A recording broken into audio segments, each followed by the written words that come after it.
మీ పేరు? బి చంద్రశేఖర్ యాదవ్. ఏం చేస్తూ ఉంటారండి మీరు? వ్యవసాయం చేస్తూ ఉంటారు. మరి ఏంటండి ఈ గవర్నమెంట్ వచ్చిన తర్వాత అసలు ఎవరిని పట్టించుకోవట్లేదు, రైతులు అయితే కష్టాల్లో పెట్రోల్ కష్టాలు పట్టించుకోవట్లేదని మాట్లాడుతూ ఉన్నారు. నిజంగానే ఎవరిని రైతులు అసలు ఎవరు పట్టించుకోవట్లేదు ఈ గవర్నమెంట్ వచ్చిన తర్వాత? ఈ గవర్నమెంట్ వచ్చిన తర్వాతనే మా కర్నూలు జిల్లాలో ఉల్లి రైతులకి హెక్టార్కి 50,000 ఇచ్చిన ఘనత తెలుగుదేశం ప్రభుత్వానికే ఉన్నది. అందులో భాగంగానే ఈ అన్నదాత సుఖీభోగా గతంలో వైసీపీ వాళ్ళు 13,000 ఇస్తే చంద్రబాబు నాయుడు వచ్చిన తర్వాత 20,000 3 విడతలు వచ్చింది. అది కూటమి ప్రభుత్వం యొక్క ధ్యేయం. అంటే మరి ఇక్కడ మీరు ఆ మాటలు మాట్లాడుతున్నారు కానీ 40 ఏళ్ళ ఇండస్ట్రీ అని చెప్పుకుంటాడు చంద్రబాబు నాయుడు గారు. పెట్రోల్ డీజిల్ కొలత ఇంత ఉంటే కనీసం పట్టించుకోవట్లేదు. ఎక్కడ నిద్రపోతా ఉన్నారు లోకేష్ కానీ చంద్రబాబు నాయుడు కానీ అటు పవన్ కళ్యాణ్ కానీ కూటమి నేతలందరూ నిద్రపోతున్నారని చెప్పి అడుగుతూ ఉన్నారు కదా. పెట్రోల్ అనేది వాళ్ళకి ఇంగిత జ్ఞానం ఉంటే ఆ విషయం ఎత్తారు. ఎందుకంటే ఇది ప్రపంచవ్యాప్తంగా ఉండే సమస్య ఇది.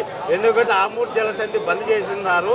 అమెరికా ఇరాన్ యుద్ధం వలన పెట్రోల్ బంద్ అయింది. అది ఎందువల్ల బంద్ అయిందో తెలియనప్పుడు వాళ్ళు ఎందుకు రాజకీయ నాయకులు కూటమి ప్రభుత్వం విమర్శించడానికి అర్హులు కాదు.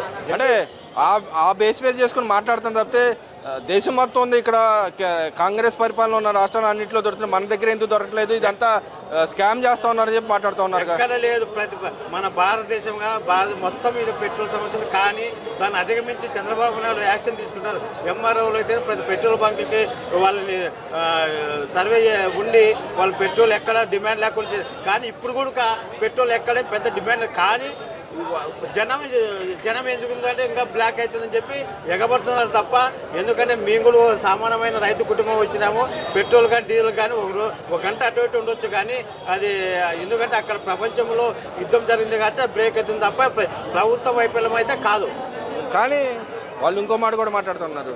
చంద్రబాబు నాయుడు 40 ఏళ్ళు అని చెప్తూ ఉంటాను కానీ మా జగన్మోహన్ రెడ్డి దగ్గర నుంచి నేర్చుకోండి. గతంలో కరోనా లాంటి దాన్ని మేము ఎదుర్కొన్నాం. ఆఫ్టర్ ఆల్ పెట్రోల్ డీజిల్ ఎదుర్కోలేరా, మీరు ఏం తీసుకురాలేరా అని మాట్లాడుతూ ఉన్నారు. నిజంగానే జగన్మోహన్ రెడ్డి గారి దగ్గర నుంచి నేర్చుకోవాలంటారా? జగన్మోహన్ రెడ్డి నుంచి నేర్చుకునేది ఏం నేర్చుకోవాలంటే బాబాయిని హత్య చేయడమా, రపరప ఆడడమా, కేసులుండి కొడుకైతే గులకరాయి కేసులుండి నేర్చుకోవాలా. అలాంటి సంస్కృతి బాబు గారికి లేదు, లోకేష్ గారికి, కూటమి ప్రభుత్వానికి లేదు. అది వాళ్ళకి జగన్ మాత్రమే ఉంది. ఏం అభివృద్ధి చేసినాడు 5 ఏళ్లలో. ఈరోజు అమరావతి అయితే పోలవరం అయితే పరగలు పెడుతుంది. ఈరోజు అమరావతి ఏం టైం కానీ లేదా కాటన్ ఇంటూ కానీ గూగుల్ డేటా కానీ అన్ని తెచ్చిన ఘనత చంద్రబాబు నాయుడు దక్కుతుంది. కానీ ఆయన ఏదో ఒక్క తెచ్చినా చూపిమండి. ఈరోజు రోడ్లు గుంత లేకుండా చేసిన ఘనత కూటమి ప్రభుత్వానికి ఉంది. అంటే సజ్జలు ఇంకో మాట కూడా నిన్న మాట్లాడుతూ ఉన్నాడు. ఆఫ్టర్ ఆల్ పెట్రోల్ డీజిల్ తేలని నాయకుడు గూగుల్ లాంటి సంస్థ తెస్తాడు, ఆయన తేలేదని చెప్పి మాట్లాడుతూ ఉన్నాడుగా. గూగుల్ ఎవరు తెచ్చిండేది ఎవరు ప్రతి ఒక్కరు తెలుసు. చంద్రబాబు నాయుడు, లోకేష్ బాబు గారు, కూటమి ప్రభుత్వం గూగుల్ విశాఖ తెచ్చినది. నువ్వు గూగుల్ తెచ్చింటే 5 ఏళ్ళ నుంచి ఏం చేసినావు? నువ్వు ఎందుకు చేసినావు? ఈరోజు చూడండి ఎక్కడ ఇండస్ట్రీలు కానీ. అదే మా కర్నూలు జిల్లాలో గత 5 ఏళ్లలో gold mines Geo Mysore gold mines break పడింది. ఈరోజు కూటమి ప్రభుత్వం తర్వాత మా చంద్రబాబు నాయుడు 14వ తారీఖు ప్రారంభోత్సవం చేస్తున్నాడు. అది వాళ్ళకి నిదర్శనం. అంటే మరి రాయలసీమకి మేము ఎంతో మేలు చేసాం, కూటమి ప్రభుత్వం చేత రాయలసీమని వెనుకబడతాం చేస్తాను, అక్కడ ఉన్న వనరులు దోచుకొని వెళ్ళి అమరావతిలో పెట్టుబడులు పెడుతున్నారని చెప్పి మాట్లాడుతూ ఉన్నారుగా. రాయలసీమకి ఒకటి చెప్తున్న వైఎస్ఆర్ ప్రభుత్వానికి, గతంలో అందరినీవా కాలువ ద్వారా 3,000 క్యూసెక్కుల నీళ్లు పోతుంటే చంద్రబాబు వచ్చి 2,000 కోట్ల రూపాయలు కేటాయించి 6,000 క్యూసెక్ నీళ్లు ఇక్కడ కుప్పాని కాలువ ద్వారా పారించి కుప్పానికి నీళ్ళు వేసిన ఘనత ఒక చంద్రబాబు నాయుడు. గతంలో జగన్ గారు వాటర్ ట్యాంకులు తెచ్చి నీళ్ళు ఇస్తున్నారని చెప్పి నీళ్లు వదిలినారు. ఆ నీళ్ళు అయిపోతేనే బ్లాక్ అయిపోయింది. అది ఆయనకి ప్రభుత్వం, ఆయనకి ఈయనకి తేడా. అంటే మీరు ఆ మాట అంటున్నారు కానీ రాయలసీమలో ఉన్న వనరులు మొత్తం దోచుకెళ్తున్నారు. ఎక్కడ సరైన ప్రాజెక్టులు కడతలేదు. గతంలో అయితే ఉందో రాయలసీమ ఎత్తుపోత పథకం ఇంతమంటే పూర్తి చేయలేదు, దాన్ని నాశనం పట్టించారు. ఇంకో పక్కన కట్టిని కూడా ఎక్కడెక్కడ పెచ్చులుడిపోతున్నాయి. ఇదేనా మీ 40 ఏళ్ల పరిపాలన అని చెప్పి అంటూ ఉన్నారు కదా. ఒకటి అన్న, గతంలో చంద్రబాబు నాయుడు పట్టుసీమ లేకపోయింటే 1000 కోట్లు పెట్టినారు. ఆ పట్టుసీమ వలన ఈరోజు గోదావరి జలాలు రాయలసీమకి వస్తాయి. రాయలసీమకి ఎట్లా వస్తాయంటే నేను ఒకటి ఉదాహరణ చెప్తున్నా. ఈ ప్రకాశం కృష్ణా డెల్టాకి 100 టీఎంసీలు మామూలుగా నికర జలాలు ఈఎల్ కృష్ణా నుంచి. ఆ నికర జలాలని రాయలసీమకు ఉపయోగించారు. ఆ 100 టీఎంసీ ప్రకాశం బ్యారేజ్కి మళ్లించి ఈ నీళ్లు మనం వాడుకొని రాయలసీమకి అందరినేమో అయితేనేమి గాలేరు నగర్ నుంచి వాడుకొని ఈరోజు సస్యశ్యామం 8 నెలలు వాటర్ వచ్చింది. అంటే ఒక పట్టిసీమ నుంచి 8 నెలలు వచ్చినది ఘనత చంద్రబాబు వల్లనే. మరి గతంలో కంపెనీలు పెట్టుబడులు ఆయన ఉండగానే వచ్చిన పెట్టుబడులు క్రెడిట్ చోరీ పాల్పడుతున్నారని చెబుతా ఉన్నాడు కదా. మరి ఈ కూటమి ప్రభుత్వం మాత్రం ఎందుకు ఇన్స్టాల్ అవుతున్నాయి అంటారు ఇక్కడ? కియా తెచ్చినది ఎవరు? చంద్రబాబు నాయుడు గారే. ఈరోజు రాయలసీమలో అనంతపురం జిల్లాలో పూర్తి వెనకబడిన ప్రాంతం కియా వచ్చిన తర్వాత ఎంతో డెవలప్ అయింది. కియా వల్ల నిరుద్యోగ సమస్య కాసు కూర్చొని దాని అనుబంధ సమస్యలు కూడా రాకుండా అడ్డగొలిచింది జగన్మోహన్ రెడ్డి. ఈరోజు భారతదేశంలోనే 100కి 25% ఆంధ్ర రాష్ట్రానికి వచ్చాయంటే చంద్రబాబు బ్రాండ్ని బట్టి వచ్చాయి. జగన్ ఉన్నప్పుడు ఏ ఒక్క వచ్చినాయి. భారతదేశం 29 రాష్ట్రాల్లో 25% మనకి ప్రభుత్వానికి మన రాష్ట్రానికి వచ్చేదంటే చంద్రబాబు బ్రాండ్ వల్లనే వచ్చినాయి. అది అర్థం చేసుకోండి. కానీ ఈయనేం తేలైపోతున్నాడు. ఎక్కడ రెడ్ బుక్ రాజ్యాంగం తిరుగుతూ ఉంటారు, మా మీద ఏదో కేసులు పెడతా ఉంటారు. వీళ్ళు సాధించింది ఏం లేదు, మేము ఉండగానే సాధించేసాం, మా టైంలో అన్నీ జరిగిపోయినాయి, మా నాయకుడు ఎక్కడున్నా సరే మేము ముందున్నాం, ప్రజలకు సేవ చేయడంలో మేమే ముందున్నాం అని చెబుతా ఉన్నారు వాళ్ళు. ఆయన ప్రతిపక్ష నాయకుడు హోదా కూడా రాలేదు. 151 సీట్లతో 11 వచ్చాయి. కానీ నిన్ను ఎన్నుకున్నారు 11 మందిని. మీరు అసెంబ్లీలో ఏదన్నా కూటమి ప్రభుత్వం తప్పు చేసింటే నిలదీయాల, కానీ నువ్వు ఎక్కడో పారిపోయి ఇంటికాడ కూర్చుంటే నువ్వెక్క నాయకుడు మాజీ సీఎం, నువ్వు ప్రజల పక్షాన్ని నువ్వు తప్పు చేస్తే అసెంబ్లీలో ప్రశ్నించే హక్కు నీకుంది. ఎందుకని నువ్వు రాలే అంటే నీకు కూటమి ప్రభుత్వం తప్పు చేయలేదు కాబట్టి నువ్వు అసెంబ్లీకి అడుగు పెట్టలేకపోతున్నావు. అంటే మీ రాయలసీమ నాయకుడే కదా ఆయన. మరి రాయలసీమకి ఆయన ఉండగా ఏం చేశాడు, ఇప్పుడు ఏం చేస్తున్నాడు అంటారు? రాయలసీమ నాయకుడే, కానీ ఇద్దరు నాయకులే. కానీ మా చంద్రబాబు నాయుడు స్టీల్ ప్లాంటు కడపలో పెట్టాడు. ఇంకోటి కొప్పల్ ఇండస్ట్రీలు కడపలో తెచ్చినాడు.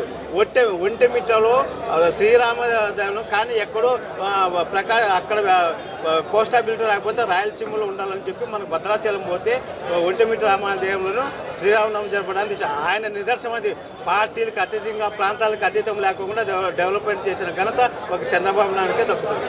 అంటే మరి ఇక్కడ చంద్రబాబు నాయుడు ఇన్ని గొప్పలు చెబుతూ ఉంటాడు, సొరకాయ మాటలు కోతలు కోస్తూ ఉంటారు తప్పితే ఇక్కడ రైతులందరూ అల్లాడిపోతూ ఉన్నారు. రొయ్యల రైతులైతే మరీ హీనంగా వాళ్ళకి చనిపోయే పరిస్థితి ఉంది, ఆత్మహత్యలు చేసుకుంటున్నారు. పట్టించుకోలేదు కుటుంబ ప్రభుత్వం అని చెప్పి మాట్లాడుతున్నాడు పేరునైనా అని. ఎక్కడైనా రైతులు ఆత్మహత్యలు జరిగినాయో చూపివ్వండి. గత ప్రభుత్వంలో రైతులకి ఏం చేయలేకపోతే రైతులు ఆత్మహత్యలు చేసుకుంటారు. ఈరోజు చేనేత వర్గాలకైతేనేమి, రైతులకైతేమో, రొయ్యల వాళ్ళకైతేమో కరెంటు ఛార్జీలు తగ్గించి వాళ్ళకి ఈరోజు కూడా ఉంది. ఈరోజు కరెంటు కానీ ఈ 2 ఏళ్లలో ఎక్కడ కరెంటు కొరత లేదు. ఎందుకంటే గ్రీన్ ఎనర్జీ అనేది ఆయన తెచ్చుకున్నాడు. సోలార్ ప్లాంట్ అయితేనేమో ఈరోజు ఎస్సీ ఎస్టీలకు సోలార్ ప్లాంట్లు 0 బడ్జెట్ కింద ఈరోజు ఇస్తున్నారు ప్రతి ఇంటికి. మీరు అన్ని మాటలు చెబుతున్నారు కానీ అసలు ఎక్కడ అందట్లేదంట, కరెంటే లేకుండా చేస్తా ఉన్నారంట ఈ గవర్నమెంట్లో. మేము నిత్యం పల్లెల్లో ఉన్నాము. కరెంటు ఎక్కడ కానీ ఇంతవరకు మండు ఎండలో కూడా కరెంటు కోత లేకుండా చేసిన ఘనత చంద్రబాబు నాయుడు గారు.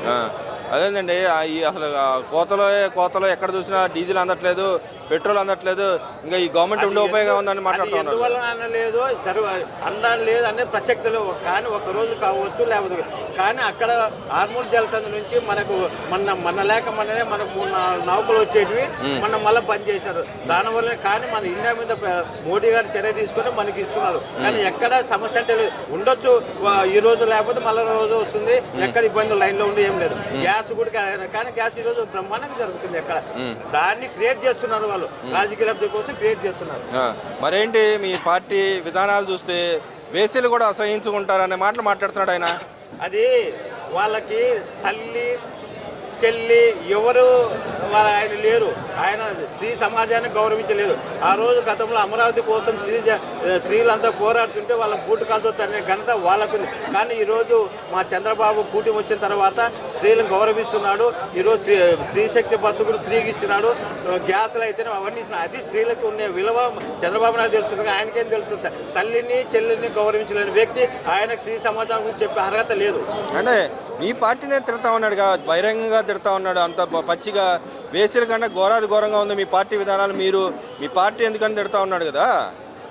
ఆ రోజు పేర్లి నాని గారు బియ్యం కేసులో భార్యద్దరు కేసులు దొరికితే మానవతా దృత్వంతో ఆడవాళ్ళని జోలికి వెళ్ళొద్దండి, ఏదున్నా కానీ ఆయన కుమారుని కానీ కేసులు ఇరికించే కానీ.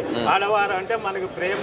మనం ఎందుకంటే హిందూ సాంప్రదాయ ప్రకారం ఆడవారిని గౌరవించాలనే ఉద్దేశంతో ఆమె మీద ఎలాంటి ఆరోపణలు ఏం చేయకోకుండా చేశాడు.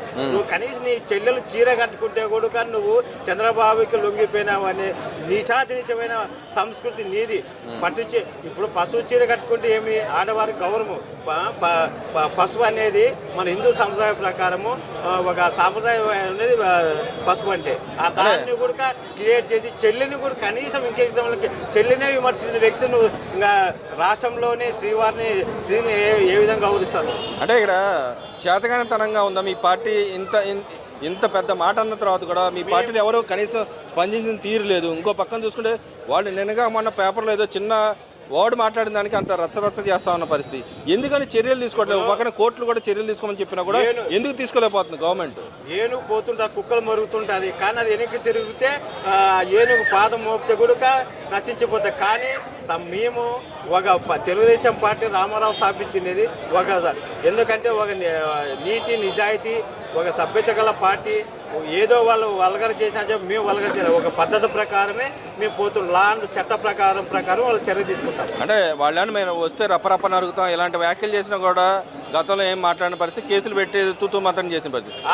ఆ రప్పరప్ప ఆడుతున్న వల్లనే వాళ్ళకి 11 సీట్లు వచ్చినాయి. సమాజం జనము తిక్కోళ్ళు కాదు, బాగా మంచి ఎడ్యుకేటెడ్ పర్సన్స్ ఉన్నారు. ఈ విధంగా పోతే వాళ్ళు పరిపాలన ఏం చేస్తారు?